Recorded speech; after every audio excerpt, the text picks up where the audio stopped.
স্নিগ্ধ বিষ। লেখনীতে সানজিদা আক্তার মুন্নি। পর্ব সংখ্যা ৪৩। তৃষ্ণার শরীরে এখনো আগুনের আঁচ। রাতের কড়া ওষুধের জ্বর কিছুটা স্থিমিত হলেও ভোরের আলো ফোটার সঙ্গে সঙ্গেই তা ফের দাবানলের মতো ছড়িয়ে পড়েছে শিরায় শিরায়। এই তীব্র দহন নিয়েই সে রান্নাঘরে রান্না করছে, সকালের নাস্তা তৈরিতে ব্যস্ত। সময় মতো খাবার টেবিলে না পৌঁছালে তিতা তাকে জ্যান্ত করবে। এই ভয়টা জ্বরের চেয়েও বেশি কাঁপাচ্ছে তাকে। ঘড়ির কাঁটায় সকাল ৮টা ছুঁই ছুঁই। বাড়িতে কোনো কাজের লোক নেই, তাই এই সংসারের সমস্ত ভার তৃষ্ণার একার কাঁধে। প্রচণ্ড মাথা ব্যথায় মনে হচ্ছে স্নায়ুগুলো ছিঁড়ে যাবে। জ্বরের ঘোরে ঘোলাটে হয়ে আসা চোখ বেয়ে টুপটাপ করে ঝরে পড়ছে পানি। তো বসে যন্ত্রণার মতোই রুটি খামিয়ে চলেছে। এমন সময় ঝড়ের বেগে রান্নাঘরে এসে ঢোকে ওয়াসেস। রাগে ফুঁসছে সে। ঘুম থেকে উঠে নিজের ঘরে তৃষ্ণাকে না দেখেই সে আজ করতে পেরেছে। এই অসুস্থ মেয়েটা কোথায় থাকতে পারে। এসে পেছন থেকে তৃষ্ণার রুণ্ণ বাহুটা শক্ত করে চেপে ধরে নিজের দিকে ঘোরায় সে। গায়ে হাত ঠেকাতেই ছ্যাদ করে ওঠে ওয়াসেসের তালু। জ্বরের উত্তাপ গতকালের চেয়ে এক বিন্দু কমেনি, বরং দ্বিগুণ হারে বেড়ে গেছে। রাগে জল শক্ত হয়ে আসে তার। তৃষ্ণার মুখটা এক হাতে চেপে ধরে দাঁত চেপে ঘষে সে হিসিস করে ওঠে, কুত্তার বাচ্চা, তোকে না বলছিলাম না জ্বর না কমলে কোনো কাজে হাত দিবি না। মরতে চাস তুই? তুই মরবি আর আমাকে ফাঁসাবি। লোকে বলবে আমি তোকে অমানুষের মতো কাজ করিয়ে মেরে ফেলেছি। তৃষ্ণার ক্লান্ত দু চোখ বেয়ে গড়িয়ে পড়ে পানি। ওয়াসেস কেবল নিজেকে নির্দোষ প্রমাণ করতে এসব করছে, অথচ একটিবারের জন্যও তৃষ্ণার কষ্টের কথাটা ভাবলো না। এই ভাঙাচোরা শরীরে তা কিভাবে শারীরিক ও মানসিক আঘাত করলে। লোকটা তৃষ্ণার গালের ওপর উষ্ণ অশ্রু স্পর্শ হতেই হঠাৎ করেই থমকে যায় ওয়াসেস। অজান্তে হাতের বাঁধন আগলা হয়ে আসে তার। তৃষ্ণা তার ঘোলাটে ক্লান্ত চোখ তুলে ওয়াসেসের দিকে তাকায়। অত্যন্ত অসহনীয় ও করুণ গলায় সে বলে ওঠে, আমার শরীরটা একদম ভালো নেই, আমাকে আর মারবেন না। আমি আর কখনো আপনার অবাধ্য হব না।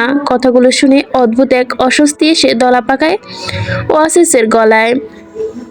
কেন যেন বুকের ভেতরটা বড্ড মুচড়ে ওঠে তার। একটা দীর্ঘশ্বাস গোপন করে সে তৃষ্ণার হাত ধরে টেনে এনে পাশের চেয়ারটায় বসিয়ে দেয়। তারপর নিজের দুর্বলতা ঢাকতে আগের মতোই কাঠখোট্টা গলায় নির্দেশ দেয়, তুই শুধু বল কি কি করতে হবে, আমি করছি। তৃষ্ণা রীতিমতো বিস্মিত। গত রাতে থেকে ওয়াসেসের আচরণে এই আকস্মিক পালা বদল তাকে ভাবাচ্ছে। নিজের বিষময়টুকু নিজে সযত্নে আড়াল করে নিচু স্বরে বলে ওঠে, আমি করে দিচ্ছি। আপনি পারবেন না, উল্টো এক কাজে তিন কাজ করে বসবেন। ওয়াসেস তীব্র ক্ষিপ্ত চোখে তাকায় তার দিকে। চুল সব ছিঁড়ে নেব তোর। বেশি বাড়াবাড়ি করিস না, আমি করব বলেছি, আমি করব। তুই শুধু বল কি কি করতে হবে। অগত্য কথা না বাড়িয়ে তৃষ্ণা বলে, আমি সবজিটা রান্না করে ফেলেছি, রুটি বেলা শেষ, আপনি শুধু ছেঁকে নিন।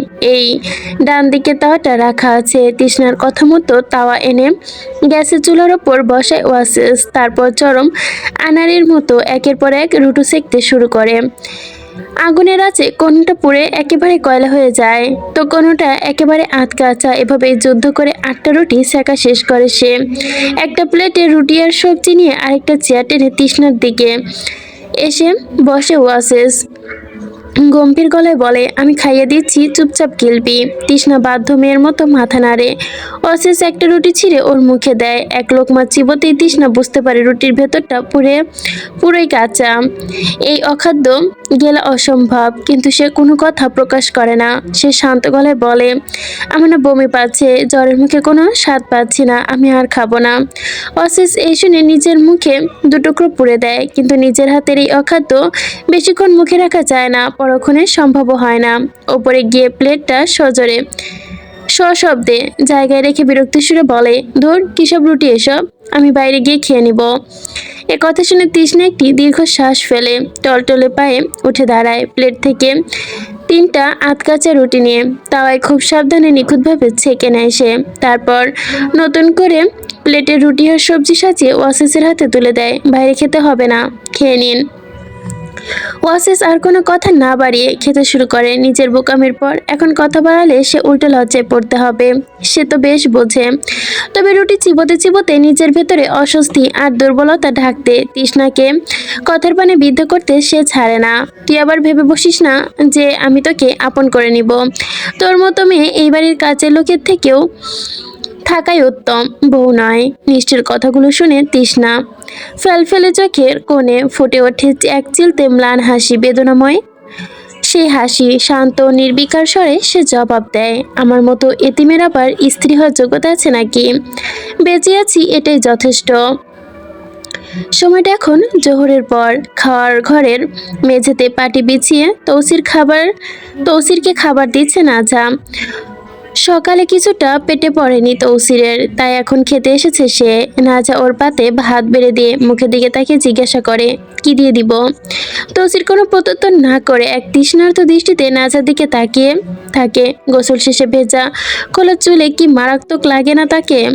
তার ওপর পড়েছে কালো আর লাল মিশ্রণের একটা থ্রি পিস, এতে আরো বেশি আকর্ষণীয় হয়ে উঠেছে সে। তৌসির এক দৃষ্টে তৃপ্ত হয়ে তাকিয়ে আছে তার ওই দিকে। তৌসিরের এমন ঘোর লাগা চাহনি দেখে নাজার কপালে ভাঁজ ফেলে, জিজ্ঞাসা করে, কি হলো, এভাবে তাকিয়ে কেন আছেন? তৌসির নাজার দিকে সে একই দৃষ্টিতে তাকিয়ে থেকে বলে, তোমারে দেখতাছি। এ কথা শুনে নাজা বিরক্ত দেখিয়ে বলে, খাবারটা খেয়ে নিন, কি দিয়ে কি দিব তাই বলুন। তৌসির সে কথায় তোয়াক্কা না করে উল্টো করে বলে, এদিকে আসো, আমার একটা কথা কানে কানে কই। নাজা সন্দিহান হয়ে ভুরু কুচকায়, তারপর কি বলে শোনার জন্য ধীরে ধীরে তৌসিরের দিকে মুখ এগিয়ে নিয়ে আসে। কিন্তু না, তৌসির তাকে কিছু বলার বদলে টুপ করে গালে একটা চুমু এঁটে দেয়। তৌসিরের ঠোঁটের ছোপ পেতেই নাজা ছিটকে দূরে সরে যায়। হালকা রাগে সে বলে, আপনি লুচ্চামি করবেন না, খাবার খাবেন, কোনটা করবেন বলেন। নাজার কথায় তৌসির হো হো করে হেসে ওঠে। তোমার টুট টুট টুট টুট করার আগেই এত তরাকে ওঠো কেন? তরকারি কি কি আছে? নাজা বিরক্তি চিপিয়ে তরকারি নাম বলে, আলু দিয়ে মাংস আর মাংসের ভুনা, কই মাছের ভুনা, যেগুলো সকালে ধরে এনেছেন। তৌসির কিছুটা বিরক্ত প্রকাশ করে, এক মাংস, দূর টুট টুট, কৈতরির তরকারি দাও তাহলে। নাজা কথাটা শুনে মাথা নাড়িয়ে পাশে রাখা পাতিল থেকে তৌসিরের প্লেটে দুটো কই মাছ তুলে দেয়। কিন্তু তৌসির মাছ দুটোর দিকে অতি সাবধানে সেগুলো আবারও পাতিলে রেখে দিয়ে বলে, আমি জল দিয়ে খাবো, মাছ আর খাইতে হবে না, দুইটা বাঁচলে অন্য কেউ খাইতে পারবো। এমন কথায় না যা রাগে ফুঁসে ওঠে, এত কিপটামও মানা যাচ্ছে না, একদমই মানা গেলও না। সে গর্জে উঠে বলে, আপনি এত কিপটা কেন? হ্যাঁ, এত কিপটামি কেন করেন? খাওয়ার সময় তো অন্তত একটু দয়া করুন। ছি ছি। এক লোকমা ভাত মুখে নিতে নিতে তৌসির নাজার দিকে ক্ষিপ্ত দৃষ্টি তাকিয়ে বলে, এত সিসি মারিস না লো সিনাল, বাজারে মাছের যে দাম, মাছের জল দিয়েই খাওয়া ভালো। নাজা একটা দীর্ঘশ্বাস ছেড়ে বলে, তাই বলে একটা মাছও খাবেন না? একটা খান। তৌসির ভাত মাখতে মাখতে এক রোখা গলায় বলে, না, না খাইয়া তো আর মরমো না, খামো না আমি, তরকারি এমনিতেই কম দেখতেছি, আমি ঝোল দিয়েই খাই। এ কথা বলতে বলতে ওর বুক পকেটে থাকা ভাঙা ফোনটা বেজে ওঠে। বাহাত দিয়ে ফোনটা বের করে সে রুদ্র কল করেছে। ফোন ধরে কানে তুলেই সে বলে, হ্যাঁ ক, কি তা হইছে? ওপাশ থেকে রুদ্র কিছু একটা বলে ক্ষিপ্ত হয়ে ওঠে, ভাই, আজমলের লোক তো আইছে মাল ফেরত নিতে, টাকা দেন নাই, জোর করে কি করবো? তৌসি তিক্ত গলায় বলে, এসেছো তো কি হয়েছে, টুট টুট টুট টুট টুট টুট কইরা দে, খাওয়াইয়া দে টুটটুটের নাতিরে। রুদ্র সংখ্যার সুরে বলে, ওরা তো মানুষ বেশি ভালোই, অনেকগুলো মানুষও আইছে, তাইলে আমি একা কি করুম? তৌসির কথা শুনে ঠান্ডা গলায় জিজ্ঞাসা করে, কয়জন? 20 জনের উপরে। তৌসির নির্লিপ্ত গলায় বলে, খেয়ে নে 7-8টারে, বাকিগুলারে আমি আইসা খামো, আমি ভাতটা খাইয়া আইতাছি, দাঁড়া। রুদ্র তাগিদ দিয়ে বলে, আমি খাইতাছি না, তুমি আমগো দক্ষিণ দ্বারের গোডাউনে আসো, আইতেছি। এ কথা বলে তৌসির ফোনটা রেখে দ্রুত খাবার শেষ করতে থাকে। নাজা চুপ করে বসে থাকে কিছুক্ষণ, তারপর মলিন গলায় বুক কাঁপানো ভয় নিয়ে জিজ্ঞাসা করে, আপনি এখানে যাবেন? তৌসির ওর ফ্যাকাশে মুখের দিকে তাকিয়ে চোখ দিয়ে ইশারা করে সম্মতি জানিয়ে বলে, আপনাকে যদি ওরা কিছু করে দেয়? তৌসির তাচ্ছিলের হাসি এসে বলে, আমার টুটটুট ছিঁড়া এত সোজা না, চিন্তা করিস না, আমার কিছুই হইব না। একথা বলে তৌসির খাওয়া শেষ করে হাত দিয়ে পানি খেয়ে বেরিয়ে আসে খাবার ঘর থেকে। নাজা তার পিছু পিছু ছুটে আসে। ঘরের বাইরে এসে তৌসির নাজার দিকে ঘোরে, তারপর সম্পূর্ণ স্বাভাবিক ভঙ্গিতে নাজার ওড়না দিয়ে হাত মুখ মুছতে মুছতে ওর চোখের দিকে তাকিয়ে ভরসা দিয়ে বলে, আমায় নিয়ে টেনশন নিও না, গেলাম। নাজা দুদিকে আলতো করে মাথা নেড়ে সম্মতি দেয়, যান। নাজার কাছ থেকে বিদায় নিয়ে তৌসির সোজা চলে যায় বিবিজানের ঘরে, যাকে সবটা জানিয়ে দুহাতে দুটো ধারালো কুড়াল তুলে নেয় সে। তারপরে পরনের লুঙ্গিটায় কোচ দিয়ে শক্ত করে কোমরে গুজে সোজা বেরিয়ে পড়ে দক্ষিণের গোডাউনের উদ্দেশ্যে। কিছুক্ষণ হাঁটার পরে গোডাউনে এসে সেই লোকগুলোর সামনে পৌঁছায় তৌসির। নিজের হাতের কুড়াল দুটো রুদ্রের দিকে এগিয়ে দিয়ে সে ধীর পায়ে লোকগুলোর দিকে এগোয়। ওপাশ থেকে কথা বলার জন্য একজন সামনে গিয়ে আসে, তার বাম মাঝারের একেবারে মুখোমুখি দাঁড়িয়ে তৌসির গর্জে ওঠে, এই খাঙ্কির পোলা, তোর টাকা ছাড়া মাল নিতে আইসোস কোন সাহসে? মাঝারও সমান তেজে চিল্লিয়ে ওঠে, মাল আমগো, টাকা কেন দিমু? তৌসির এবার তাচ্ছিলের হাসি হাসে, ওর কথা ঝরে পড়ে তীব্র শ্লেষ,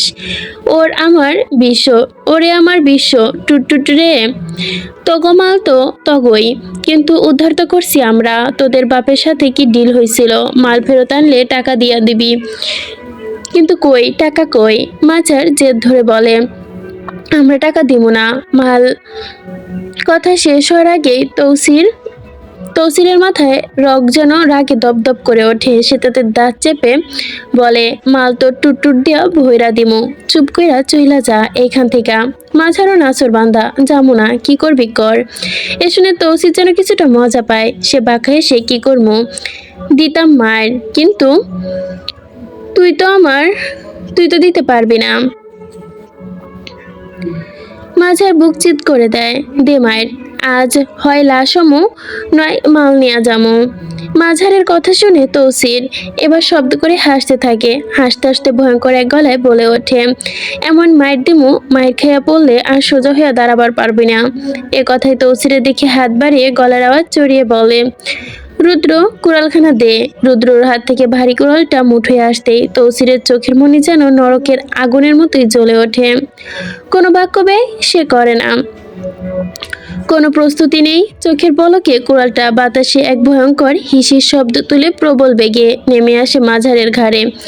ঘচাং, ঘাড় থেকে মাংস আলাদা হওয়ার বীভৎস শব্দে চারপাশ মুহূর্তেই স্তব্ধ হয়ে যায়। এক কোপে ধর থেকে ছিটকে পড়ে মাটিতে পড়ে মাথাটা।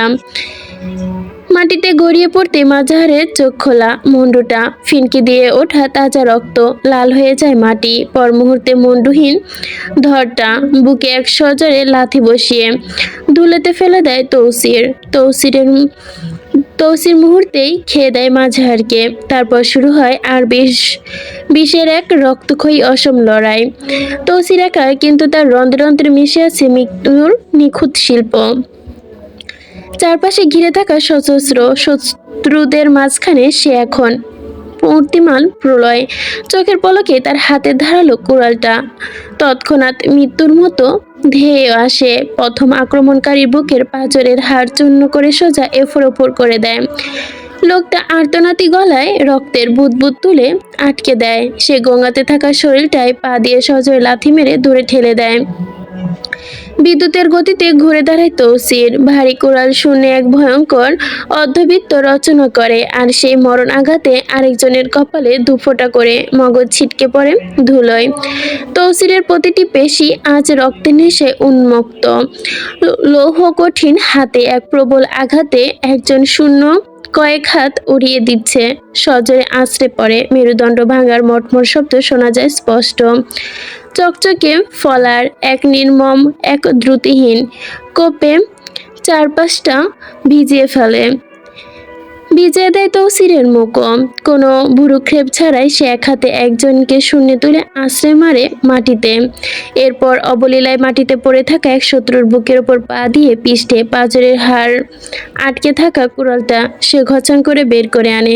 কখনো কুড়ালের ফলা দিয়ে এক একজনের পায়ের রগ কেটে দেয়, তো আদশয় তো পরক্ষণে ছুটে আসা আক্রমণকারীকে আঘাত করে রুক্ষ দিয়ে তার বুকের পাল্টা কোপ বসায়। তার হাতের অস্ত্রে পর মুহূর্তেই আঘাতের চারপাশের শত্রুদের কষাইখানা মাংসের মতোই ছিন্ন বিচ্ছিন্ন হতে থাকে।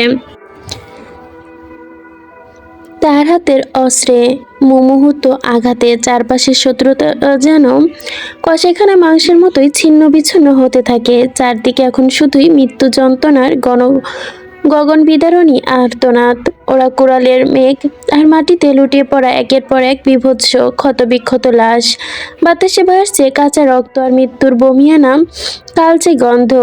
সে একা বিরুৎপণে এগিয়ে চলে, তার অস্ত্রের প্রতিটি নির্মম ওঠানামা ধুলোমাখা লাল প্রান্তের লেখা, কেবল শত্রুর মৃত্যু আর পতনের পৈশাচিক গল্প এক নাগাড়ে সবাইকে ওপরে পাঠিয়ে। অবশেষে শান্ত হয় প্রবল প্রান্তয়। তৌসির হাঁপাতে হাঁপাতে ক্লান্ত হয়ে উঠে দাঁড়ায় লাশের স্তূপের মাঝখানে। তার বাঁ হাতে শক্ত করে ধরা কুড়াল বেয়ে টুপটুপ করে ঘন রক্ত চুইয়ে পড়ছে। নাক মুখ কপাল বেয়ে গড়িয়ে পড়ছে জমাট বাঁধা রক্ত।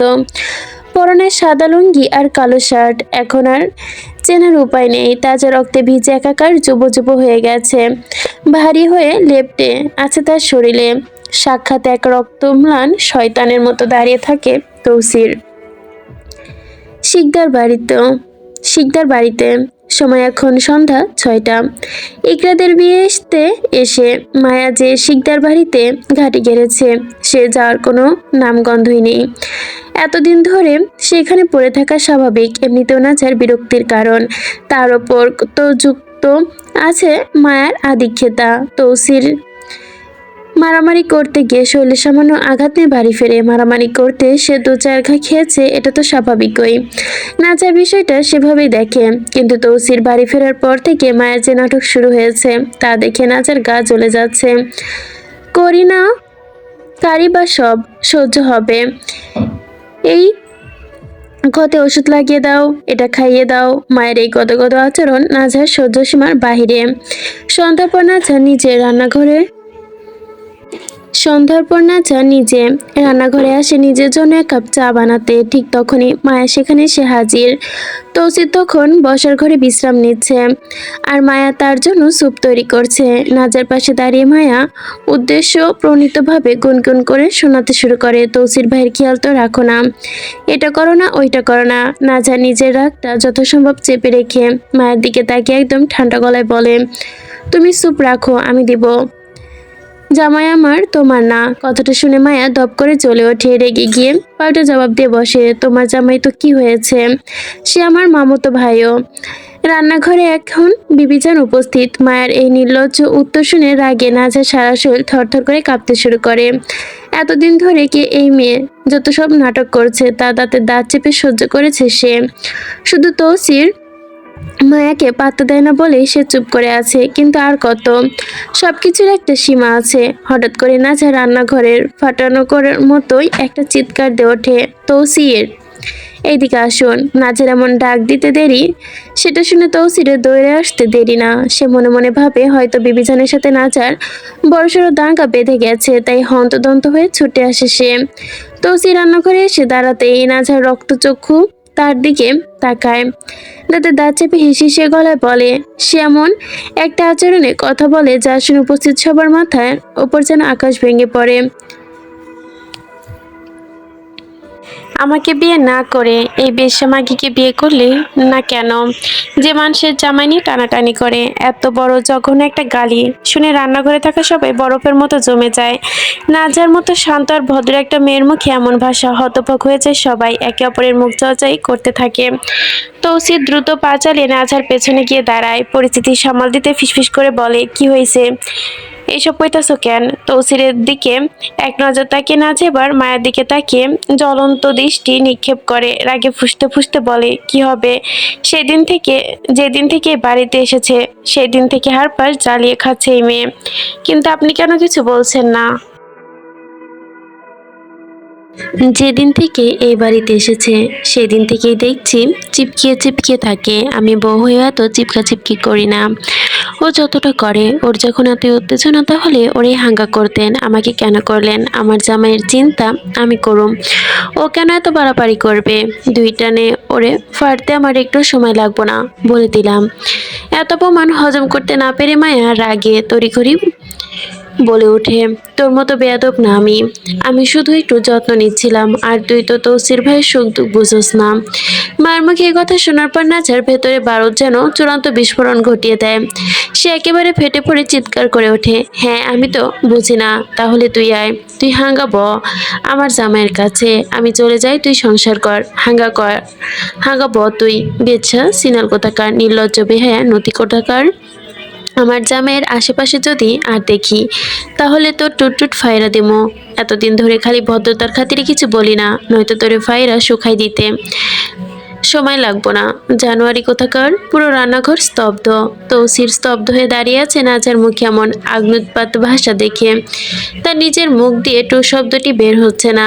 সে নিজে কিছুই বলছে না, শুধু মন্ত্রমুগ্ধের মতো শুনছে। আর আজ ওর কালনিজ্ঞানী চেয়েছে এবং চেতার মতোই চেয়েছে।